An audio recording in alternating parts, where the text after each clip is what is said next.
The thing about it was there was really, after that first initial concern, there was never like a hesitation or a doubt. It was, okay, we're doing this, and they didn't have to. The work that they put into this to make this possible exists for only one reason, is because they care so much about our membership and what this organization is. So please, for as much as I'm up here with the microphone, all of the work, and I mean all of the work, was done by the people who are just here upstage. So please give them one more big round of applause.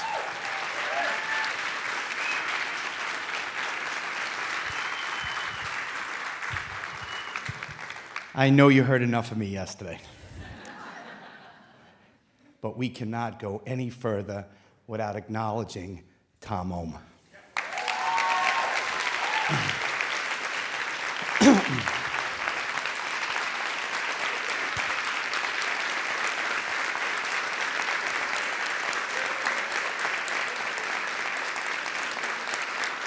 He is definitely not the front of the room guy. And obviously Jeannie was such a tremendous presence, but she was nothing without him. And that was the driving force that is so quiet and so still and so direct and so uplifting and embracing everything you could think of positively as an adjective. That is what that man is. And, God, these kids kill me. I always want to just sit in my chair and cry, and it's too freaking early in the morning for that. But Tom, I can't thank you enough, my brother. Can't thank you enough for your friendship and the love I had for her. Thank you, bro.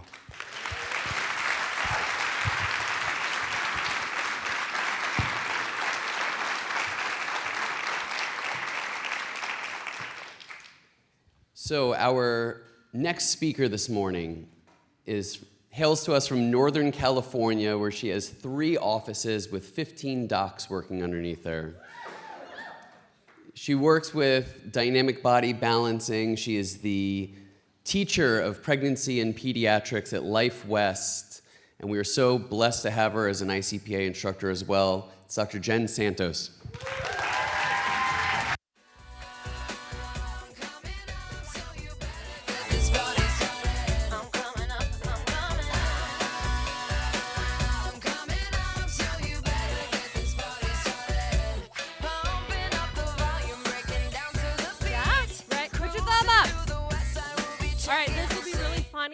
In about 10 minutes. Okay, I don't have a clicker. Oh, here it is. Okay, here we go. Okay, yeah. My talk today is sometimes you are exactly who needs to be there. Where? Well, I don't know. This is all my fanciness at the bottom. So a lot, right? No big deal. This is my chiropractic family. Some of us in the middle of COVID decided to get on a boat and have an ugly sweater Christmas contest and float around. That's the Bay Bridge. The other ones are either new or didn't make it to the party, so they were photoshopped in. Because why not? But this is our chiropractic family. My husband and I, Dr. Matt Santos, started Acorn Chiropractic Club with one mission in mind: to bring affordable, quality chiropractic care to the masses, our community. And it didn't just stop with us. We created this group of people who that is their goal as well. So sometimes, you are exactly who needs to be there. I don't know where there is for you, but for me, it's working with my hands on people or at births. I can't tell you what your there is, but I know what my there is, and I think that's pretty cool. Yesterday, Ian shared a story about the Valley of the Blind. If you know me at all for like 5 minutes, you hear me talk about Reggie Gold. He was my grandfather of chiropractic. I'm a second-generation chiropractor, grew up in the world. We operate at a little bit of a different frequency, okay? So we're all a little bit weird, but I grew up listening to the chiropractic philosophy. We lived it, and I got Reggie as a grandpa. It was pretty cool, right? So when it came time to go to chiropractic college, we said, well, what do? He directed us and then changed his mind halfway through school, told us to go somewhere else. So yay. But in the Valley of the Blind, in the very beginning, Reggie shares a story that I think bear repeating today. So he talks about a man who goes to a therapist. And the man walks into the therapist, and the therapist holds up a Rorschach test and says, what is this? And the man says, oh, that's easy. That's a man and a woman making love. And the guy says, okay. Holds up the next one. All right, what's this? The guy says, oh, that's easy. That's a man and a woman making love. He holds up the next one. What is this? That's easy. That's a man and a woman making love. So the therapist goes, hold on a minute. Grabs a piece of paper, just draws one single line and says, what is this? And he goes, that's a man and a woman making love. And then he takes a piece of paper and draws one single dot and says, what is this? And he goes, it's a man and a woman making love. And the therapist goes, aha, that's it. You're a sex addict. And the guy goes, me? You're the one drawing all the dirty pictures. Well, to everything, it reminded him of sex, right? To me, everything reminds me of either chiropractic or birth. I had the really cool experience of attending 6 quarters at Sherman, and we played this game of like, how does this remind you of chiropractic? How does this remind you of chiropractic? And you would have to like do it. We would be in the middle of class, and a teacher would be like, and you're like, hydration, nervous system, good, power's on, I don't know, chiropractic, yay! And everyone would be like, okay. So to me, I started preparing, right? And I'm looking at this and I go, it actually looks like a woman giving birth. Wow. So that's that one. Any other birth junkies here? Yeah, woo! It's so awesome. So I have had the pleasure of teaching at Life West for the last 6 years. Yeah! I teach obstetrics, gynecology, pediatric pathology, help Dr. Mohal teach the prenatal pediatric adjusting class, and I also help oversee prenatal and pediatric cases that come through their outpatient clinic. So 4 years ago, I was asked by the graduating class to speak at their dinner. What an honor, right? Whoever keeps giving me a mic, I don't know why. Anyways, so I come up, and we're sitting there, and I'm getting ready, and whatever. And my husband and I are talking, and all of a sudden, I look over in the corner of my eye, and I see Jeannie freaking Ohm walk in. My talk was all about comparing birth to chiropractic, and how when you start chiropractic college, it's like conception. And then you go through and you become a fetus of a chiropractic fetus when you get into clinic. And then upon graduation, you are now like a little baby chiropractor. It was like way cooler than that because it was like 40 minutes. But I drew these and I'm thinking yeah, this is my jam, right? Nobody else could have walked in there and intimidated me because what I know is that I love birth and chiropractic so much. But in my mind, the one person that loves birth and chiropractic more than me, or about the same, was this woman. I would love to say that okay, so then what happens is I give my speech, and she is right freaking there.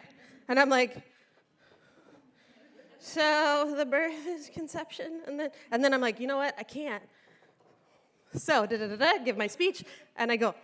When I get back to the table, I'm sitting right next to her. She grabs my arm, and she goes, that was so funny. I love it. And I was like, oh my God, Jeannie just talked to me. She touched my arm. I'm never washing it again. Right? And so I'm like, wow, that was so neat. So then we go through this whole thing. And 2 weeks later, no big deal. Okay, never washing my hand. 2 weeks later, I get a Facebook message. It's Jeannie. And I'm like, all right, who made an account thinking it was, funny to pretend to be Jeannie? And it says, hey, I'd like to talk to you. Okay, me? Okay, so I call her the next day, and we spent an hour and a half on the phone talking, and it was so cool because she was just a regular person. And that doesn't mean that she wasn't Jeannie, but she was also Jeannie, and it was so cool. So I would love to say that the rest is history. It wasn't. It was Justin who then continued that conversation and allowed me to speak for the ICPA and to continue to create this crazy class that I really am passionate about. So thank you, Justin. I have been invited to 57 birthdays. On Tuesday marked the first pediatric patient that I ever saw in my office, under 18, who has now gone on and given birth to her baby. So I'm like a grandma chiropractor now. I will own that. All right, so, but I've been invited to 57 birthdays, and a lot of times it consists of me going, checking, adjusting, leaving, and a baby's born. Or me on my way there, and a baby's born. Because we take care of these moms throughout pregnancy. We balance the mom so that, as Kristen's going to talk about later, the baby doesn't end up with in utero subluxation.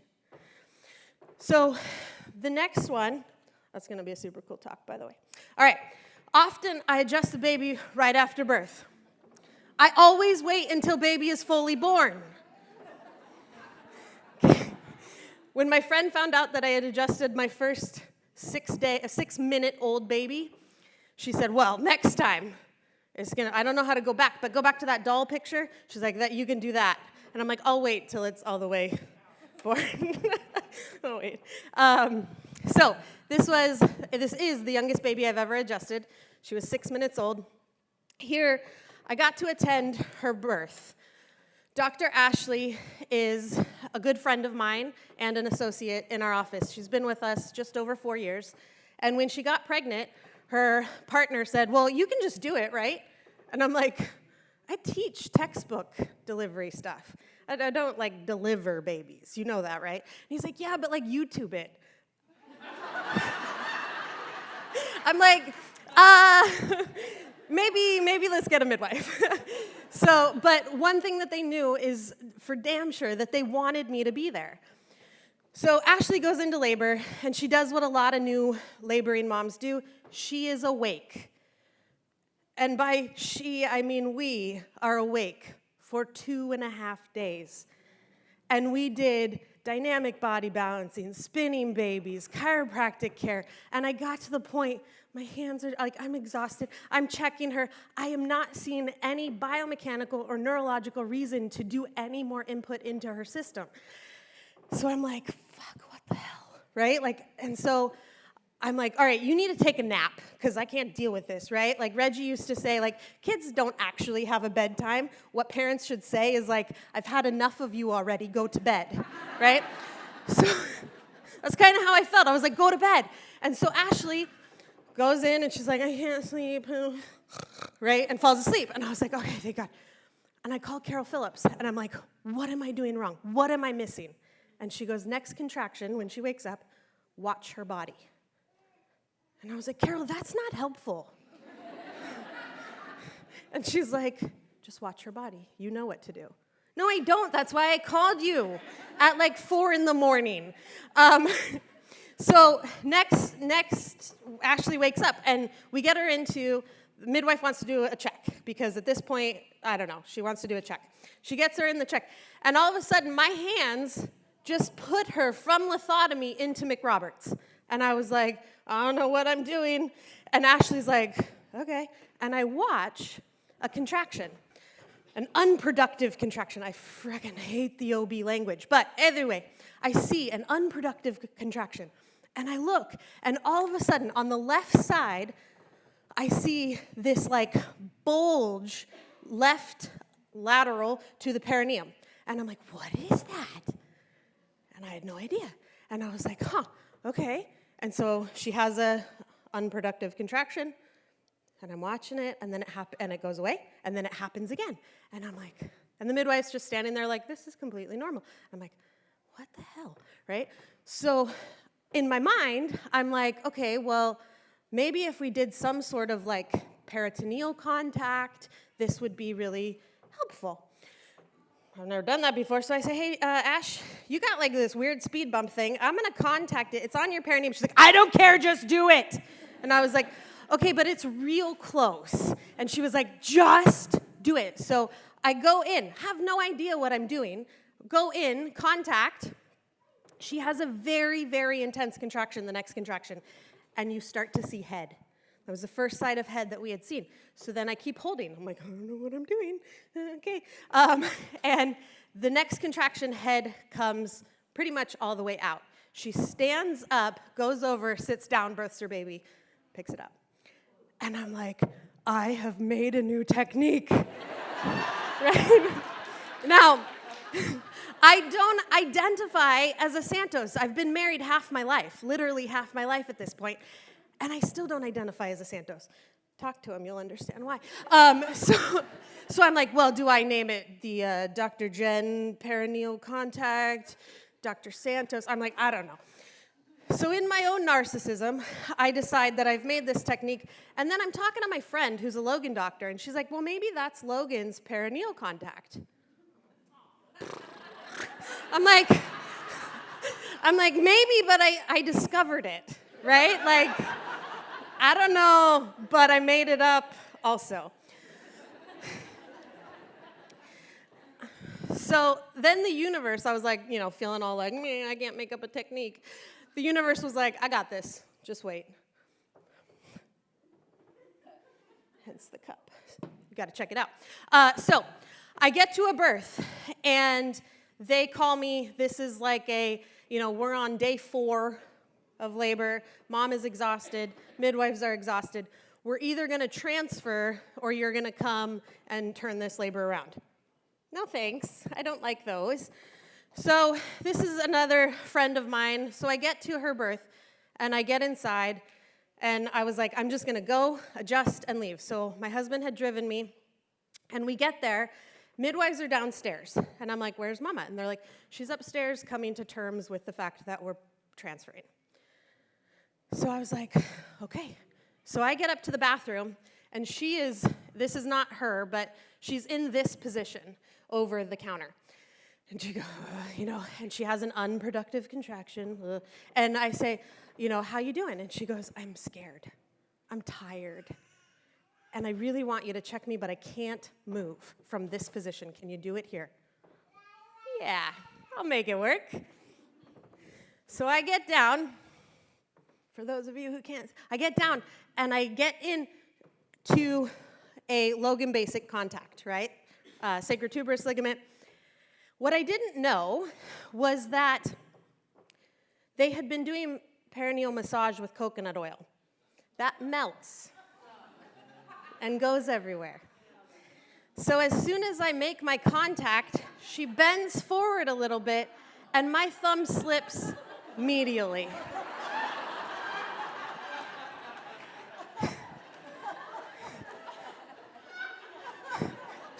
Just medially.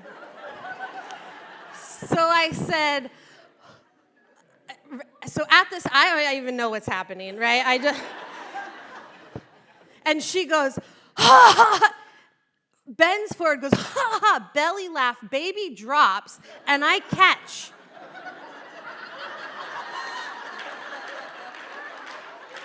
And mom goes, my baby. Now, my dumbass, the reasonable thing would be this, right?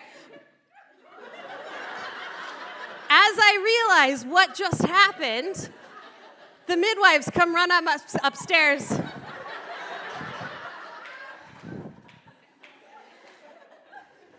And then I go, oh shit, right? And they're like, oh my God, the baby's here. What did you do? I'm like, Logan Basic. It's a technique. So I get in the car. I'm mortified. I get in the car, And I'm like this. And my husband goes, how'd it go? And I was like, good, baby was born, mom's fine, everything is fine. And he goes, what? I'm like, it was a lot. I don't want to talk about it. So we get home, and quickly, I had not washed my hand. I get home and go, you know what? I have to go take a shower, and I have to go to bed, because I cannot stand any more interrogation tonight. So I go to bed. The next morning, I come down and I start explaining the story. He goes, well, why didn't you just, once the baby was, why didn't you just, I don't know, you weren't there. Don't talk about it. So I said, don't talk about it. Like, just leave me alone, okay? So then, the universe, remember, was on it. A couple days later, I'm at work, and a midwife, not her midwife, by the way, walks in and goes, so how'd the birth go? It was great. Everything was fine. Baby was born. It was awesome. Uh-huh. What did you do? And I was like, oh, it's called Logan Basic. You contact the sacrotuberous ligament, like, you know. And she goes, uh-huh. She goes, we're not calling it Logan Basic. We're calling it the Dirty Santos. And I was like, the universe provided.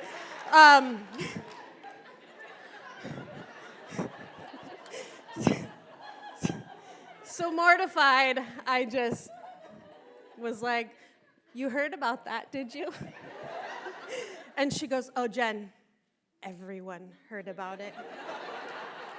And I was like, okay, all right, thank you, universe, for doing that. Now, this is not an ICPA-approved technique. Yeah. Oh, there we go. All right, just use the name properly, please. Okay. Capital D, capital S. All right. There we go. See? Oops. The thing is, I fucked up. I did. With Ashley, I had no idea what I was doing, but I knew principles, and I knew the idea of the now, I'm relatively highly educated when it comes to birth, but I didn't understand what was going on there. It took me months to figure out what I think it was, and I think it was either the deep or superficial transverse muscle of the pelvic floor. But it makes sense that when you release that, it would release everything else and immediately have contractions that were now productive. But I didn't know what I was doing. With Claire, I just fucked up. Like, oops. Yesterday, Pam was like, you gotta be specific. It was pretty specific what happened. But I messed up. But here's the thing, is it was okay. The thing is my intention was okay. My dad would constantly ask me, well, what was your intention when you stole that cookie? And I'd be like, I wanted a cookie. You know, but he was always focused on the intention. And it took me a long time, finally, until I got into chiropractic college to realize that intention is what matters. You don't need to know everything to change the trajectory of someone's journey. But I showed up, I participated, and for whatever reason, it worked. I can go on to explain why I think it worked, but that's pretty cool. We are standing on the shoulders of giants. We have people before us. This room, we are the next giants. And I think we have two main responsibilities. We have the responsibility to do the best goddamn job that you can do. We also have a responsibility to grow and create the next generation of chiropractors. You know how much time and effort I put into 15 other chiropractors? Not because I want to have the biggest practice. I don't really care about that necessarily. I mean, it'd be pretty cool, Dirty Santos Chiropractic Club. But it's because I want to make sure that I'm doing the best job that I can do. And then the people who come after me also know what to do and maybe make some shit up. We have a responsibility. As B.J. Palmer said, we need to guard the sacred trust. I'm out of time. Thank you. Thumbs up.